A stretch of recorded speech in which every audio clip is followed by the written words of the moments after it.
ఏదేమన్నా పెళ్ళికి ముందు భలే ఉండేదిలేండి. చక్కగా అమ్మ అన్ని పనులు చేస్తూ ఉంటే కూర్చొని టీవీ చూస్తా టైం పాస్ చేసేవాళ్ళం. వేడివేడిగా అన్నం ప్లేట్లోకి పెట్టుకొని తీసుకొచ్చి చేతికి మరీ అందించేది. కానీ ఇప్పుడు మనమే అన్నీ చేసి పెట్టక తప్పటం లేదు. ఎందుకు చెప్తున్నానా ఇప్పుడు అనుకుంటున్నారా? ఎందుకు గుర్తొచ్చిందంటే ఈ కమ్మనైన చారు బెండకాయలతో మా అమ్మ పెట్టేది.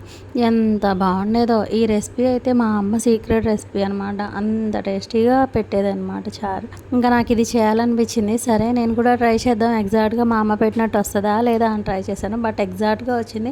టేస్ట్ అయితే అదిరిపోయిందనమాట. అంతగా ఏముంది దీని గురించి అంత గొప్పగా చెప్తుంది అనుకుంటున్నారా ఏంటి? మీరు పప్పుచారు చూసుంటారు, సాంబార్ చూసుంటారు, లేక మునక్కాడతో కూడా చారు పెట్టడం చూసుంటారు. బట్ ఇలా బెండకాయలతో చారు పెట్టడం ఎప్పుడైనా చూసారా? లేదా బెండకాయలతో పాటు ఒకటో రెండో ముద్ర బెండకాయలు కూడా వేసి కమ్మనైన చారు పెడుతుందండి. ఆ ముద్ర బెండకాయలు అయితే భలే క్రంచీగా ఉంటాయి. ఇలా పెద్ద పెద్ద ముక్కలుగా కోసి అస్సలే బోర్ అనిపించదు. ఎంత అన్నమైనా కూడా వెళ్ళిపోద్ది. ఇంట్లో మీరు కూడా ట్రై చేస్తారు కదా? ఇందుకే ట్రై చేసి ఎలా వచ్చిందో కామెంట్ చేయడం మర్చిపోకండి.